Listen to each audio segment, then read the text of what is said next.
Yo tout le monde, on se retrouve pour une nouvelle vidéo sur laquelle je vais vous présenter tout simplement un manga qui s'appelle Good Ending. Personnellement ça a été un coup de cœur, je vais donc vous expliquer pourquoi. Alors déjà Good Ending, ou GE pour les intimes, est un manga qui a été réalisé par Sasuga Kei en 2009, dans le magazine Weekly Shonen Magazine de l'éditeur Kodansha, au Japon bien évidemment.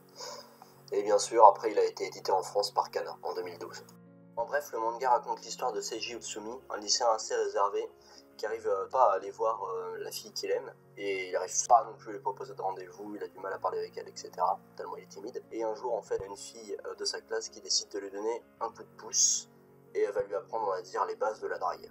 Et ça, on va dire que c'est le résumé principal, mais c'est absolument pas représentatif de l'histoire. Alors, pour commencer, je vais parler des personnages. Alors là, voilà, sur cette couverture, vous avez en tout cas tous les personnages que vous voyez le plus. Alors moi les personnages, j'ai trouvé que dans Good Ending, ils étaient très attachants dans le fait qu'en fait, ils évoluent vraiment continuellement. C'est-à-dire que dans l'histoire, par exemple, Utsumi, le héros, au début c'est juste un peureux, et il évolue, c'est-à-dire qu'il progresse, il commence à avoir des couilles quoi. Et à la fin, le gars, il n'hésite pas à voler au secours des gens. Alors qu'avant, il aurait jamais fait ça. En fait, moi, vraiment, ce que j'ai aimé avec les personnages, c'est pas tellement leur évolution, mais c'est la façon dont ils ont évolué. Chacun a évolué à sa manière.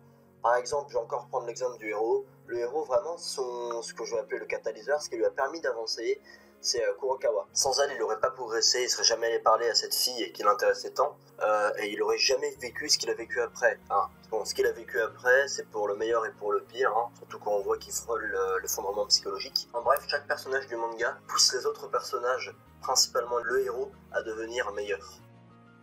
Bon, c'est vrai qu'au début, je croyais que c'était un harem quand j'ai vu 3 meufs là, mais en fait, après, c'est bon, je me suis calmé. Je me suis dit que j'allais tuer personne, donc ça va, ne vous inquiétez pas, il n'y a pas d'harem. Maintenant, le scénario. Alors le scénario, je le trouve franchement bien ficelé.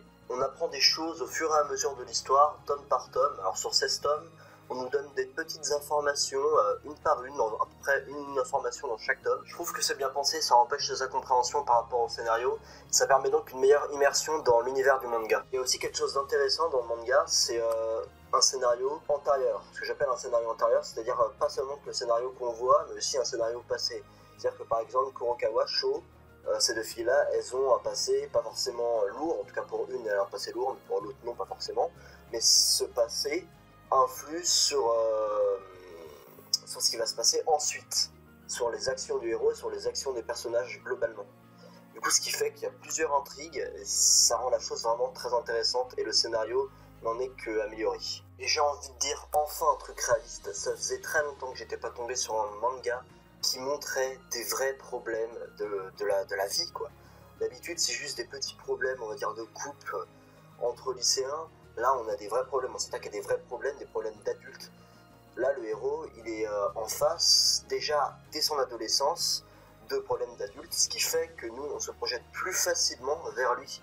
On se dit qu'on va probablement, ou peut-être en tout cas, avoir les mêmes problèmes que lui, ce qui fait qu'on arrive à mieux se projeter dans son personnage. De plus, Utsumi, donc le héros, se pose des questions sur ses problèmes, ce qui nous permet à nous aussi de réfléchir à ces questions, et en même temps, donc peut-être plus tard, si on a ces problèmes, de connaître déjà la solution, ou en tout cas, une partie de la solution aux problèmes que l'on aura. Et je trouve vraiment ça très intelligent. Si jamais je devais lui mettre une note, je lui mettrais 17,5, les 3,5 points en moins, dû justement au premier tome qui m'ont un petit peu saoulé. Cela dit, après le premier tome, ça passe tranquille, et après le deuxième, c'est nickel. Donc vous avez absolument pas à vous en faire. Normalement, les 2 premiers tomes vont passer très très vite. Alors bien évidemment, hein, je n'ai pas forcément assez d'argent pour m'acheter toute la série. Alors je suis allé sur un site, je pense que vous le connaissez, Jabscan, pour le lire. Je vais mettre le lien en description, comme ça si vous voulez aller le lire, vous pourrez tout simplement. Ce sera pas compliqué. Sinon, j'espère que la vidéo vous a plu et que en tout cas le manga vous a intéressé, parce que après tout je suis là pour ça. Sinon, je vous dis à plus pour une prochaine vidéo. Et n'oubliez pas de vous abonner, c'est quand même important.